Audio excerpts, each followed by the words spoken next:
What is going on, everybody? WeedleTwineedle here, and we are back again with another Sun and Moon Wi-Fi battle, and this one's going to be against Patrick, a person I battle off my Discord server. So if you guys are interested in a Pokemon Sun and Moon Wi-Fi battle and trade a Discord chat room and a place to hang out and find Wi-Fi battles, definitely check out my Discord server. A link is in the description.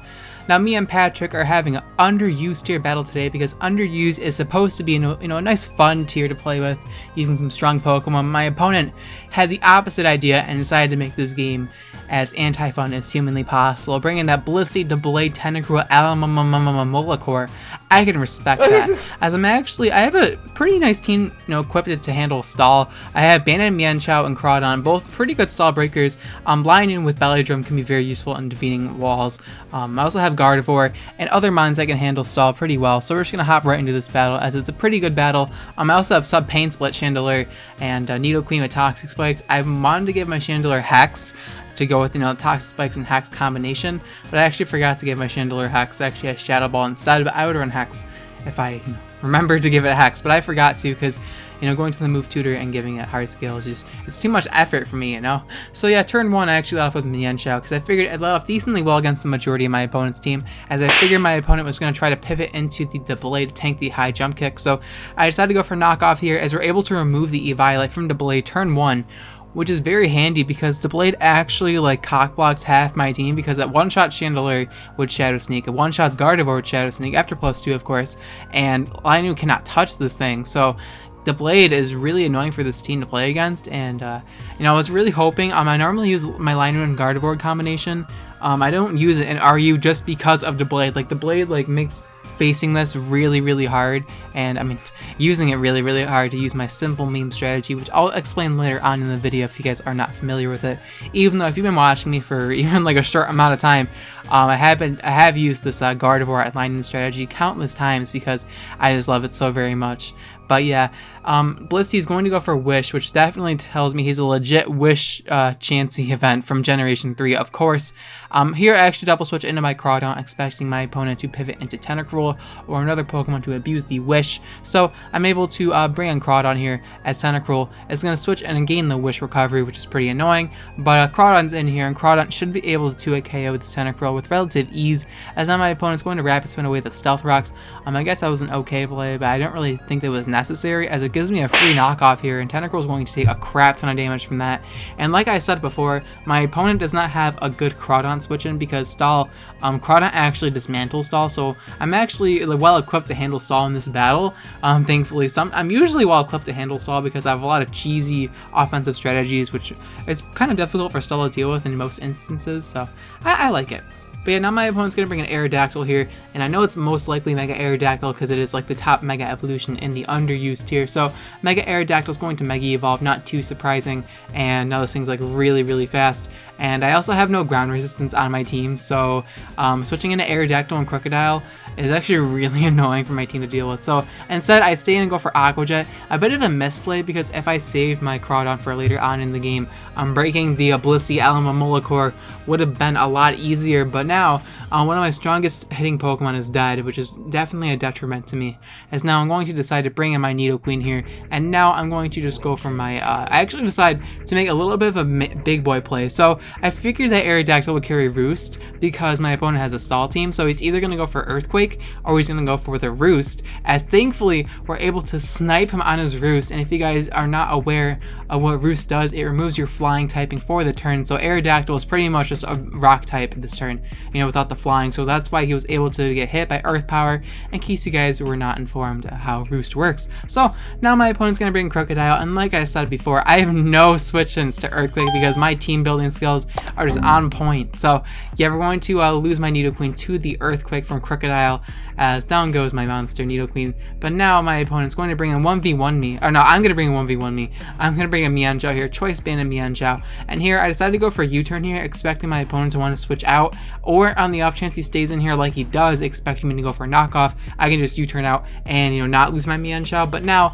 I'm forced to tank an Earthquake because the freaking Crocodile lives at 3 HP, and now I have to bring in my Linoon here and tank an Earthquake. And so he's yes, you're able to hit the freaking Belly Drum Linoon with Earthquake, it's not going to sweep me, but then I don't get the Mongo or Figgy berry, so my opponent's probably extremely confused, like, why are you not Belly Drum Linoon and why don't you have that berry? But ladies and gentlemen, I am the one person in humanity who doesn't use Belly Drum Extreme Speed Linoon, because like all the legit Wish Chanseys that you see around, like all those legit Belly Drum E-Speed Linoons, I'm not one of those people. I'm using, you know, an actual hacked Linoon. Like, I don't use the legit Extreme Speed Pokebox Linoons that everyone just magically has access to, because, you know, to get Belly Drum E-Speed Linoon, you have to have a copy of Pokebox. Not only that, you have to transfer it 4 generations upward and just hope you get a good nature with the freaking Zigzagoon you hatch from the egg that you get from Pokebox. So it's, you know, pretty hard to get a Belly Drum E-Speed, you know, Linoon legitimately, but, you know, everyone just magically gets it, so they must. No wonder why I couldn't find a copy of Pokebox, because everyone else has bought one just to get that legit E-Speed Linoon, and I can respect that. But yeah, like I said before, this Blade is a huge threat to my team because it could literally like shit on my team. I would have really loved to use Simple Beam with this Linoon, because this Linoon, it does have Simple Beam, as I'll explain why in just a moment, but instead I'm going for Simple Beam because this thing does have Sword Stance, so going for a Simple Beam on this Pokemon would have been a bad play, and he could already like one-shot Gardevoir with Shadow Sneak anyway, so going for Simple Beam there would have definitely not been the right play, so I had to go for Trick here to lock him into Iron Head or Sacred Sword, whatever move he chose to kill me with, as now he should be locked in to the Iron Head, so I should be able to tank it and retaliate with a Shadow Ball, as thankfully I guess I am correct in that regard, because Blade does not go for Shadow Sneak, and we're able to knock him out, which is pretty nice for me, but unfortunately we're going to lose our Linoon for it, which kind of blows from my Gardevoir strategy I wanted to use in this video, but it is quite okay. I have plenty of other videos showcasing my Linoon Gardevoir Wombo combo that if you guys are interested in checking out, I'll leave a link to some of those videos in the end screen of this video. So now we're going to go for a substitute with my Chandelure, because we are a sub Pain Split Chandelure, and Alamomola is going to go for Toxic, and I'm like, well, I would think that sub Pain Split Chandelure is in a pretty good spot right now, because both Alamomola and Blissey have ridiculously high hit point stats, so I was thinking, you know, sub Pain Split Chandelure, it's looking pretty nice for me. But yeah, my opponent's gonna go for Scald here just to break my substitute, hoping he didn't have Scald, but I mean, what can you do? I don't think the Blissey can touch me though, because Blissey normally carries Seismic Toss as its offensive move, and yeah, I don't think Blissey can touch a Ghost type. So it's pretty much all I have to deal with is this Alamomola, and if I can get rid of Alamomola, I don't think Blissey can even touch the Chandelure behind a sub, so my opponent will be forced to forfeit, unless he wants to waste more of my time like he is by bringing a stall team on Wi-Fi. Like, chances are, if you bring a stall team on Wi-Fi, you're probably a horrible person IRL, and I don't know, just why would you bring stall on Wi-Fi? Like, what do you gain from that? Like, even if you win, like, wow, I really deserve that win. Like, no, like, I can understand a few defensive Pokemon, like, that's fine, but if you're gonna bring fucking Alamomola, Blissey, Blade, like, please, just don't. Like, just don't. Like, reevaluate your team and then be like, yeah, maybe this isn't the funnest, you know, battle to watch or play against, but I'm going to do it anyway because I'm trying to catch that W, you feel me, against WeedleTwineedle. And I even said that I'm the easiest tier to defeat me and is Underused, because I know nothing about that tier and I always use crappy Pokemon anyway. And considering Underused is Overused Part 2, it's pretty much the same tier in my opinion. Like, Overused and Underused are just so similar in my opinion. It's just pretty much the Pokemon that didn't quite make the cut in this generation, like, you know, Latias and Scizor, which them being an Underused honestly blows my mind. But I'm sure they'll get a ban to Borderline eventually in due time. But maybe not though, maybe they're balanced for the metagame. I don't know, I just think, the idea of Latias being underused is just so bizarre to me.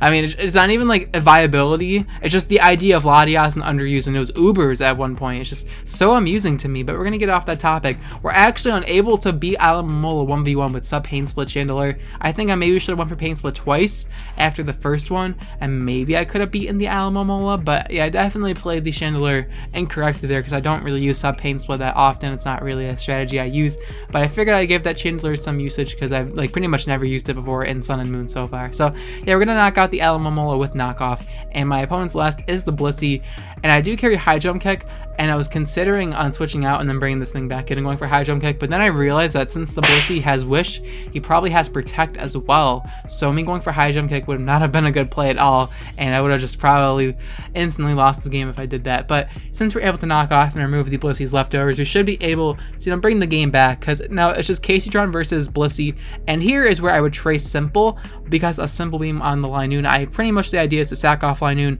and get the Simple Beam off and then bring in Gardevoir, Trace, Simple, and then double your stat changes you get from Combine, so you get +2 in special attack and special defense instead of +1, but unfortunately, the Blade like hard counters the strategy because Linoon can't do shit to it, and Gardevoir gets like destroyed by Double-Blade 1v1. So yeah, it's pretty annoying to deal with that Pokemon, and this is why I don't use it in RU that often, because the Blade's on every single team and rarely used, as opposed to Underused where it's not on every single team. But I guess my opponent has proved me wrong. I thought I could escape the Double-Blade, but here it is. But yeah, Seismic Toss is not going to do too much damage to me, as I should be able to theoretically beat this Blissey 1v1 because stored power. I think maybe I can like muscle through this Blissey if it doesn't carry Toxic. Assuming since the Tentacruel like to carry Toxic Spikes, this thing doesn't carry Toxic, and Alamomola probably carry Toxic as well. I'm not too sure though. He's just gonna keep spamming Seismic Toss, so maybe he doesn't have Toxic, or maybe he just wants to go for S-Toss, who knows. But we should be able to tank one more of them. And now I'm gonna go for my stored power here. We're at +3 in special attack and Spadef. This is 120 base power. No, it's 140 base power actually, and we're able to pretty much 2-hit KO this Blissey effortlessly thanks to the stored power boosts. And now we're going to get our Select Berry as well, which the idea behind, tracing Simple, you're supposed to get +2 speed from the Select Berry, but instead I only get +1 because we were unable to do the meme Dream Simple Beam. But yeah, we're able to defeat Blissey 1v1 anyways, thanks to stored power being a fair and balanced move, and we're able to defeat Patrick, the Salt Legend himself. So thankfully, we're able to win the game with a narrow 1-0 victory, but I really would have loved to use the Linoon and Gardevoir to its fullest potential, but it's okay. There's other videos for this strategy, and I'm sure there'll be more in the future as well, because this is definitely my favorite strategy I've come up with in my, Sun and Moon YouTubing and stuff. So I hope you guys did enjoy this Wi-Fi battle. I do apologize for the stally game, but you can blame Patrick for that one. If you guys did enjoy this Wi-Fi battle and want to support my channel, please be sure to leave a like on the video, as it is the best way to show your support towards my YouTube channel, and it's much appreciated. Thank you guys so much for the support. Like always, it means the world to me, and it just keeps me inspired to make these uploads for you guys, and I just really appreciate it. Thank you guys so much. Anyways, the question of the day is going to be, which wall is your least favorite to play against? Like, whenever you see this Pokemon on the opposing team, you're like, wow, this is going to be a long game. Let me know in the comments down below, like, which Pokemon you like dread facing. Like, I mean, it's a wall. Like, I mean, if it could be offensive Pokemon, I guess, but mostly it's like walls. Whenever I face like a really defensive wall that I have no hopes of killing, I'm like, well, this is gonna be a long battle. But yeah, I had a few to put in this list. So number 1, I put Subtoxic Gliscor. Nobody uses this set because people have morals, I think, and someone's gonna prove me wrong one day. Challenge me to underuse, bring that Gliscor set, and I'm gonna have to do my first rage quit of Sun and Moon. But yeah, I hate Subtoxic Gliscor. That moveset absolutely triggers me and it needs to be removed from the game. I hate Mega Venusaur as well. I love its design, I love using it, but playing against Mega Venusaur is really, really aggravating unless you have like a Supersonic Sky Strike or like Stab Psychic to hit it with. It is not going to die. And using it in grassy terrain as well is just absolutely ridiculous. It seems pretty good. And last but not least, I have to say, freaking Toxapex. Not too surprising, I'm sure everybody and their mom hates Toxapex. Toxapex is just such a fat mon, and it's pretty much replaced Slowbro in the overused tier. But yeah, let me know in the comments down below where your least favorite defensive wall is to face in competitive play. And yeah, thank you guys so much for watching till the end. I'll check you guys in my next video. Bye.